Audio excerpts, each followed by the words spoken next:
Alright, y'all, I'm here with another gadget, a water filter this time. So it's designed for a garden hose. Alright, so I have it attached directly to the faucet.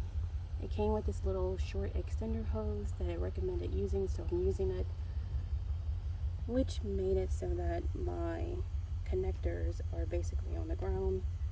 They're not completely on the ground though.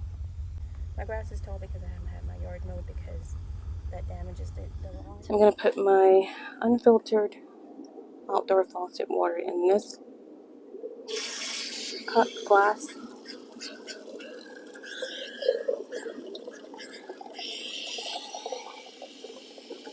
It has the gray lid on it.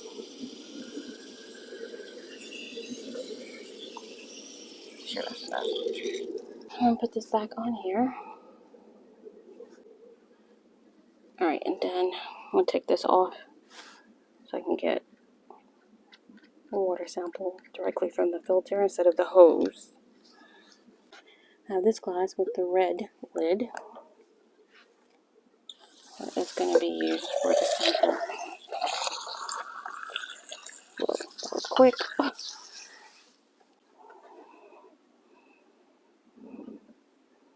Oh, upside down. So I'm going to set these aside so I can test these. So this supposedly reduces these things in the water, and it's good for 8,500 gallons. And it's huge, as you can see in my hands. And I'll insert the video that I have installed. Well, the video I have installing it didn't work out, but I do have the video. So what I'm going to do now is test the water. So the gray is without the filter, and the pink red color is with the filter. I have this thing to measure particles in the water. Now it doesn't claim to actually reduce the particles, so maybe that won't even, we'll see. So out the faucet, it is 174. With the filter, and this reading as 175. Oh, I didn't do it. All right, now it's reading as 179 or 180. You're gonna hold, dude, hold. All right.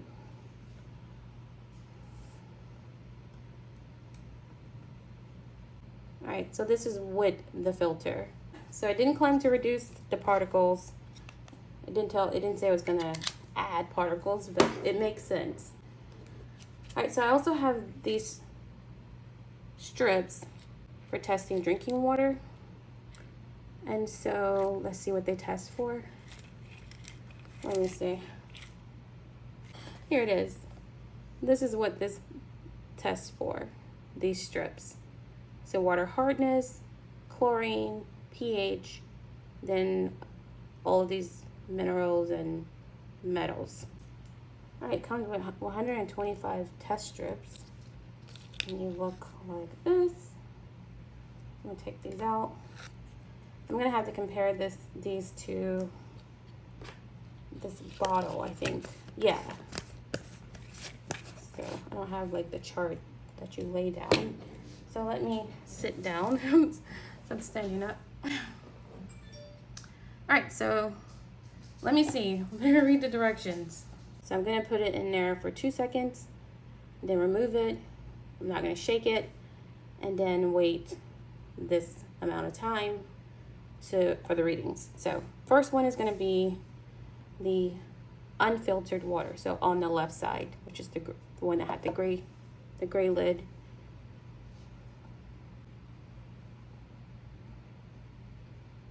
One, two, more than 2 seconds. I'll go ahead and start.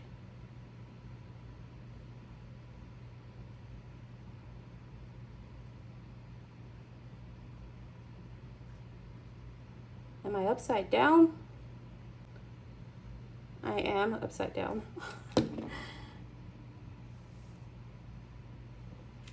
All right, so up here,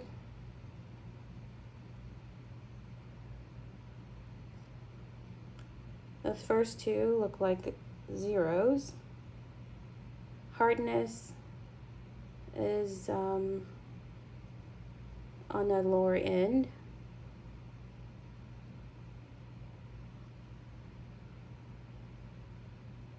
Chlorine is on the lower end. This is the unfiltered water.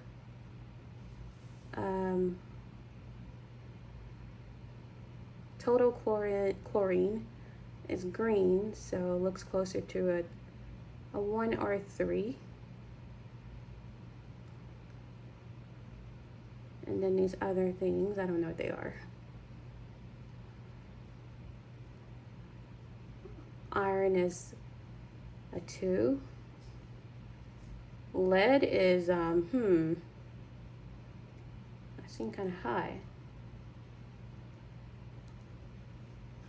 Nickel is on that 0. I'm reading this through the viewfinder. And the pH is, I don't know. Looking at it outside of the viewfinder, it looks somewhere in the 7 range.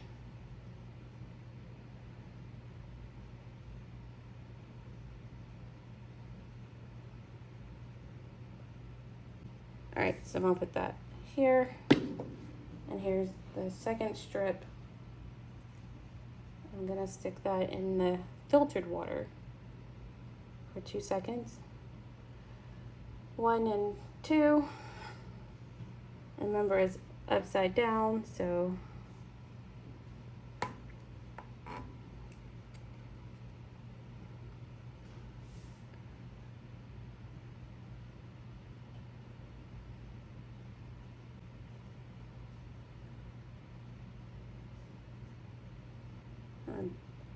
now this pink one is a little far over. I don't know what that is.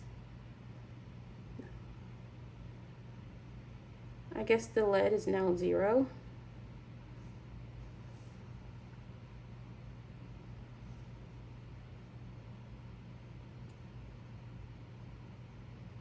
The carbonate is like a greener color.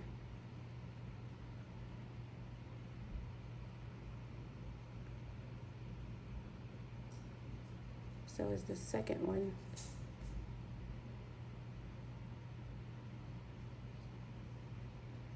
All right, I'm going to take a picture of these side by side and next to the bottle.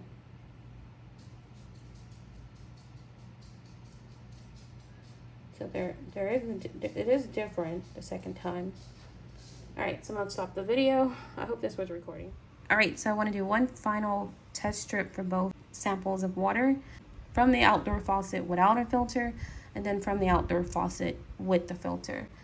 So let's do this again. So here's an unused test strip. I'm going to stick it into the faucet without the filter water on the left. All right, so I'm going to lay that in the front.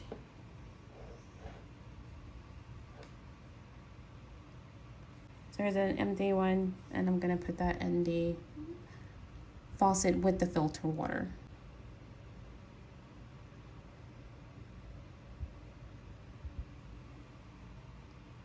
And stick it next to it. And I just wanted to do it again to make sure that nothing changed because it had been sitting here for a few minutes. Doesn't look like it has. The total chlorine, which is the 5th row, is a lighter color for the total chlorine. The free chlorine, which is on the 4th row, is also lighter on the test, the with the filter test. But otherwise, I'm not noticing any big differences.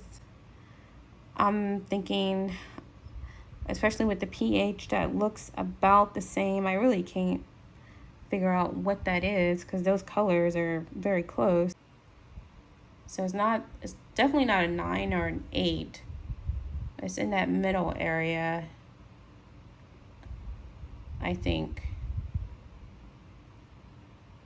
There's not enough yellow in it for the lower 6. So anyways, it was an interesting experiment. I'm thinking that it doesn't make that much of a difference outside of the chlorine being lower. And let's see what that is. For the yellow, for row 4 and row 5. So it's definitely a yellower color with the filter. So it's in that 0 to 0.5 on the 5th row. While without it, it's in the greener, so maybe up to a 3. Alexa, snooze for 30 minutes. Okay, snoozing for 30 minutes.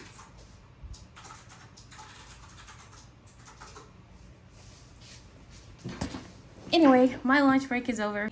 This was an interesting experiment, like I was saying. I don't really think the filter is necessary. I'm going to use it, but I don't really think it's necessary. It's not that many benefits. The chlorine is already pretty low. From, directly out the faucet, unfiltered, is pretty low. So I'm not really concerned about the chlorine. But that's good to know because I did used to. My first year gardening in 2020, I actually was setting my water aside in containers. Of course, I had a much smaller garden then, just a patio garden. That was the raised bed where the peppers are. Plus I had several containers, but it was a lot easier to water those by hand because I would fill up my containers and let them sit overnight, and then I would water. That's how I got into gardening. The chlorine levels would decrease just for letting it sit overnight. So that's what I used to do. And my garden has grown since then. It literally doubled in size in 2021, and I've expanded even a little bit as much as I could this year so far. But it's impossible to water that way now unless I do eventually plan. I want to have like rain barrels. I mean, Sunday Backyard Farmer set up a rain barrel. He has a video setting up a rain barrel. And yeah, I'm like, definitely I need to go ahead and do something like that. He has an awesome video, so check that out. This filter is specifically for the garden. There are other filters that probably are better. RV filters look similar to this and function similar. They would probably have the same kind of connections, so it could work out in your garden if you needed something like that. That would depend on, if you have bad tap water or something like that, or well water. Anyways, I hope this was helpful. Thanks for watching.